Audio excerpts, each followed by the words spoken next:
À la une sur BFM TV, la CGT FO ensemble dans la rue pour dire non à la réforme de l'emploi. Ils dénoncent une régression sociale alors que cet accord de sécurisation a été signé par 4 syndicats. Des défilés sont organisés un peu partout en France, dont Paris. Et on retrouve en direct Jean-Luc Mélenchon, co-président du Parti de gauche. Bonjour, merci d'être avec nous. Vous êtes aux côtés des manifestations aujourd'hui. Alors on a l'impression que pour une fois, la France peut avancer sur les conditions de travail des syndicats et le patronat qui ont réussi à trouver un point d'entente. Pourquoi vous opposez à une marche en avant ? Tout ce que vous dites est un tissu de propagande. Il n'y a pas de marche en avant et il n'y a pas d'accord avec les syndicats. Il y a quelques syndicats qui ont signé, qui sont minoritaires dans le monde salarial. Les syndicats majoritaires, c'est-à-dire ensemble, CGT, Force ouvrière, Sud Solidaire, FSU, syndicat de la magistrature, syndicat des avocats et combien d'autres sont opposés à cet accord. Il s'agit donc d'un accord qui a été intégralement rédigé par le MEDEF et mis en discussion. Et la partie salariale n'a eu d'autre choix que d'y faire des amendements à la marge. Voilà quelle est la situation réelle. Cet accord a un contenu qui va aggraver d'une manière considérable les conditions d'existence des travailleurs dans les grandes entreprises, puisque dorénavant n'importe quel grand patron peut changer la durée du travail hebdomadaire et la paye sans que les travailleurs en particulier puissent s'opposer, même si ça modifie leur contrat de travail. De même qu'ils peuvent être rendus en mobilité d'un site à l'autre. Franchement, n'appelez pas ça une marche en avant, c'est une marche en arrière puisqu'on revient sur des acquis sociaux et des acquis du Code du travail qui ont plus de 20, 30, 40 et 50 ans pour certains d'entre eux. Je vais vous dire une chose, c'est un socialiste qui a dit que 50 points de cet accord sont en retrait.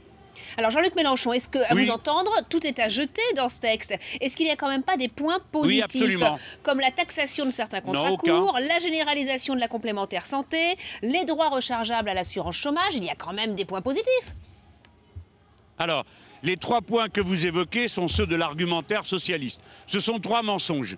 La complémentaire santé, il vous reste à savoir que ce sont les travailleurs qui vont se la payer à 50% du montant. Donc c'est quand même un drôle d'avantage que de vous obliger à vous le payer vous-même. Deuxièmement, ça ne concerne qu'une partie résiduelle du remboursement. Ce n'est pas le remboursement de la sécurité sociale.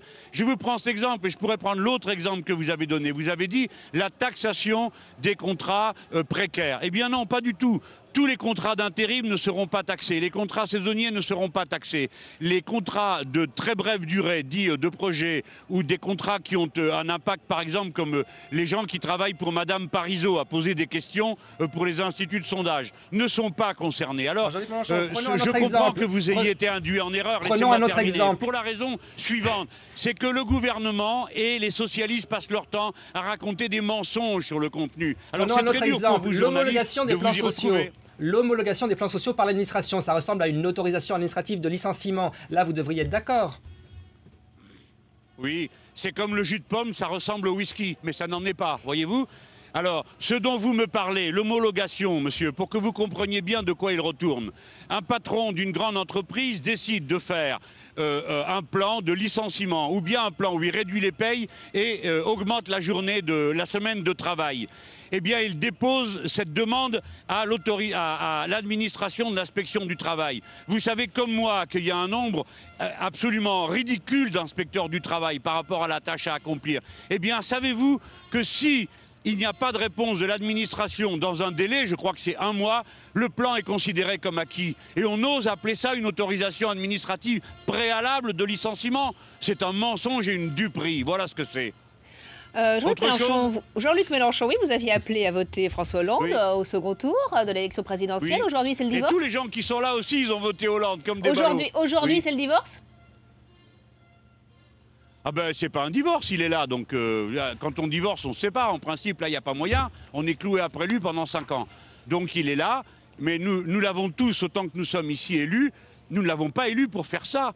Alors on comprend qu'il ne fasse pas ce que nous, le Front de gauche, on voulait faire, c'est normal. Les Français l'ont mis devant moi au premier tour.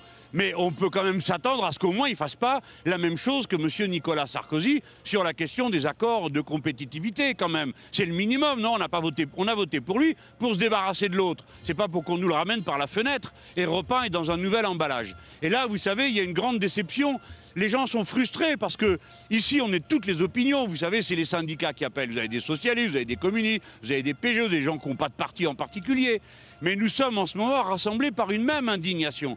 Et je crois qu'il faudrait que le président de la République n'aille pas se figurer qu'on peut duper des millions de gens comme il dupait les gens dans le bureau politique du Parti socialiste à l'époque où j'y étais. Merci beaucoup en tout cas Jean-Luc Mélenchon d'avoir été en direct sur BFM TV.